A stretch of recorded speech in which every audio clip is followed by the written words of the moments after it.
सो guides, अभी तक आप लोगों ने सब्सक्राइब नहीं किया है तो सब्सक्राइब जरूर कर लीजिएगा हमारे चैनल को।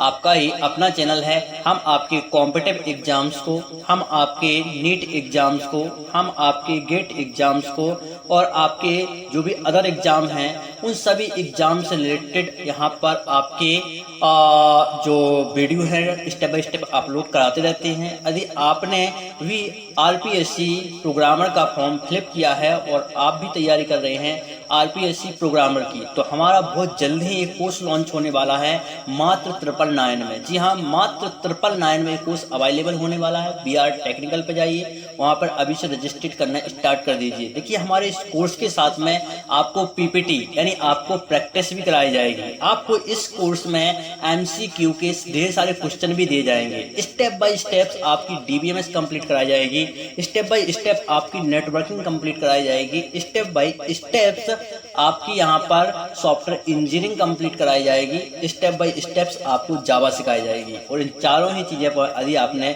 महारत हासिल कर ली मात्र 4 महीने में, तो मैं कहता हूँ कि आप 55% यदि आप 1 एग्जाम में और 55% आप सेकंड एग्जाम में ले आते हैं तो भैया आप ये मानिए जनरल वाले हो यदि आप, तो आपका सिलेक्शन पक्का है। जी हाँ, आपका सिलेक्शन पक्का है। तो आप भी बनना चाहते हैं आरपीएससी प्रोग्रामर, आपने भी सपना देख के रखा है कि मैं बनना चाहता हूं आरपीएससी प्रोग्रामर और आपने फॉर्म फिलअप कर दिया है, तो जरूर जुड़े हमारे इस सेमिनार के साथ में।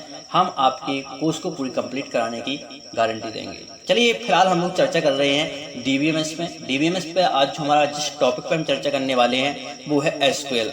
एसक्यूएल से रिलेटेड आपके 5 से 10 आपके आरपीएससी प्रोग्रामर में क्वेश्चन आने वाले हैं, तो ये आपके लिए वेरी इंपॉर्टेंट टॉपिक है। वैसे आपके गेट, नीट और यूनिवर्सिटी एग्जाम में भी इससे रिलेटेड काफ़ी बार क्वेश्चन पूछे गए हैं, तो ये हमारे लिए बहुत ही इंपॉर्टेंट टॉपिक है, तो इस पर हमें डिस्कस जरूर करना चाहिए। उसे डीपली से अंडरस्टैंड हम लोग करेंगे। तो चलिए, सबसे पहले जान लेते हैं एसक्यूएल क्या होता है। इसके पहले आपको मालूम होना चाहिए कि रिलेशनल अलजेब्रा क्या होता है, और आपको मालूम नहीं है कि रिलेशनल अलजेब्रा क्या होता है तो हमारा प्रीवियस वीडियो देखिए जिसमें हम लोग डिस्कस किया हुआ है कि रिलेशनल अलजेब्रा क्या होता है। आज हम लोग चर्चा कर रहे हैं एसक्यूएल पर। सबसे पहले आपको एसक्यूएल का स्टैंडर्ड 4 मालूम होना चाहिए। तो एसक्यूएल का स्टैंडर्ड 4 है हमारा क्या, स्ट्रक्चर्स क्वेरी लैंग्वेज। तो आप ये अपने दिमाग में सेट कर लीजिए कि एसक्यूएल का स्टैंडर्ड 4 क्या है। यहाँ पर स्ट्रक्चर्स क्वेरी लैंग्वेज। एस का मीन क्या होता है, स्ट्रक्चर्स। क्यू का मतलब क्या होता है, क्वेरी। एल का मीन्स क्या होता है, लैंग्वेज। तो ये आपके दिमाग में सेट कर लीजिए आप। देखिए, अब आपने एसक्यूएल का स्टैंडर्ड 4 याद कर लिया। अब आपको ये भी मालूम होना चाहिए इसको बनाया किसने है।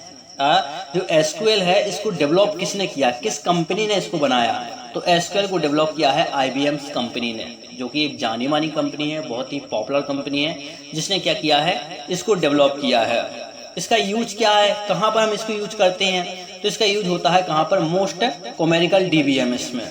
मोस्ट कॉमेरिकल डीबीएमएस में इसका यूज किया जाता है। ध्यान रखना, हमेशा एसक्यूएल आरबी डीबीएमएस में ही यूज होती है।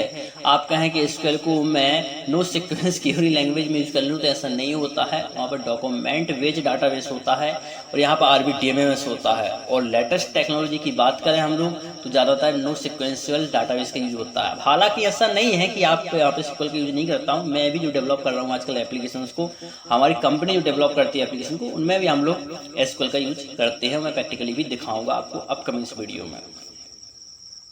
तो आपको ये चीज़ ध्यान रखनी है कि हम एसक्यूएल का स्टैंडर्ड 4 होता है स्ट्रक्चर क्वेरी लैंग्वेज, और इसे आईबीएम ने डेवलप किया है। इसका जो यूज होता है वो मोस्टली जो कॉमेरिकल डीबीएमएस होता है उसमें यूज होता है।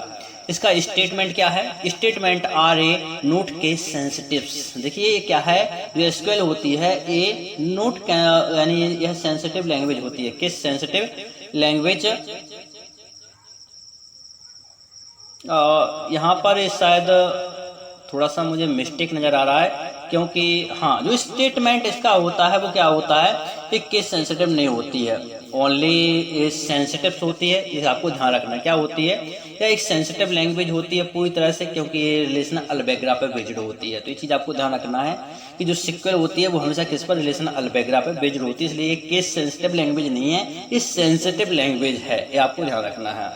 इसके बाद जो स्टेटमेंट होता है one and A more lines, इसका स्टेटमेंट है एक या एक से अधिक लाइन्स में आप इसको लिख सकते हैं। ऐसा जरूरी नहीं है कि आप वन लाइन में ही इसका स्टेटमेंट को कंप्लीट कर सकते हैं, क्योंकि एक कमांड बेस्ड एक लैंग्वेज होती है।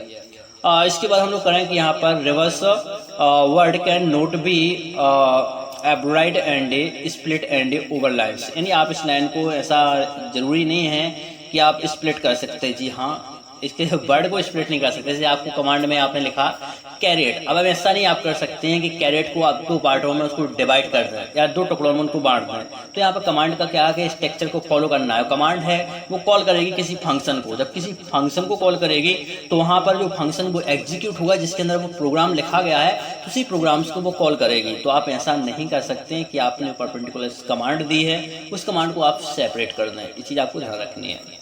इसके बाद यह टर्मिनेट्स विथ सेमी कॉलम्स, ये जो इसको टर्मिनेटेड किया जाता है वो सेमी कॉलम्स के काज किया जाता है। जैसे कि आप इंग्लिश में जब कोई सेंटेक्स लिखते हैं तो हम डॉट या सेमी कॉलन से उसको क्लोज करते हैं। सेम टू सेम आपका यहाँ पर भी होता है कि आपका कॉलन से क्लोज किया जाता है। या आपने कोई प्रोग्रामिंग लैंग्वेज पढ़ी होगी जहाँ पर किस सेंसिटिव लैंग्वेज होती हो, वहाँ पर एवरी लाइन्स क्या होती है, सेमी कॉलम से क्लोज होती है।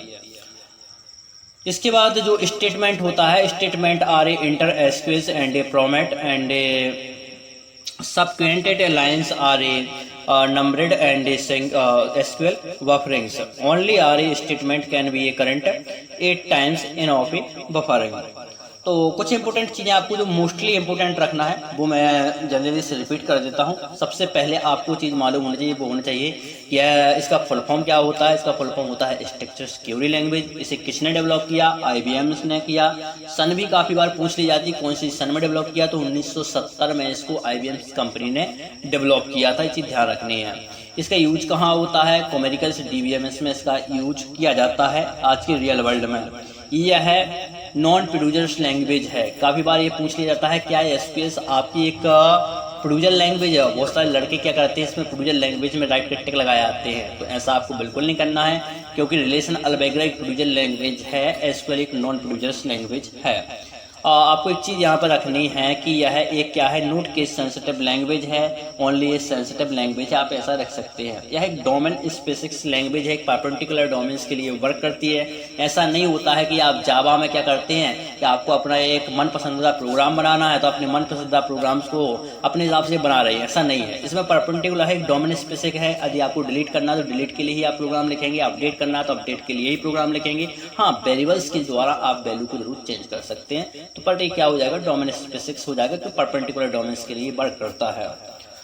इसके बाद ओनली यूज होती है किसमें, तो आपको मैंने बता ही चुका हूँ DBMS में। आप इसे कहीं और यूज नहीं हो सकती, इसलिए इसको डोमेन स्पेसिफिक बोलते हैं। ठीक है, तो ये 4 चीज़ें आप ध्यान रख लीजिए। वो पूरी जो SQL है वो बेस्ड किस पर है, रिलेशनल अलबेग्रा पर। तो आई होप आपको SQL से रिलेटेड संपूर्ण जानकारी कवर हो गई होगी। हालांकि हमारा जो SQL है यहाँ पर कवर नहीं होता है, इसको हम लोग काफ़ी पार्टों में डिवाइड करके बनाएंगे। इसकी लेंथ ज़्यादा बढ़ रही है, तो मैं वीडियो को यहीं क्लोज कर रहा हूँ। जल्दी ही आपको नेक्स्ट वीडियो, तब तक की अनुमति दीजिएगा। Thank you for watching this video.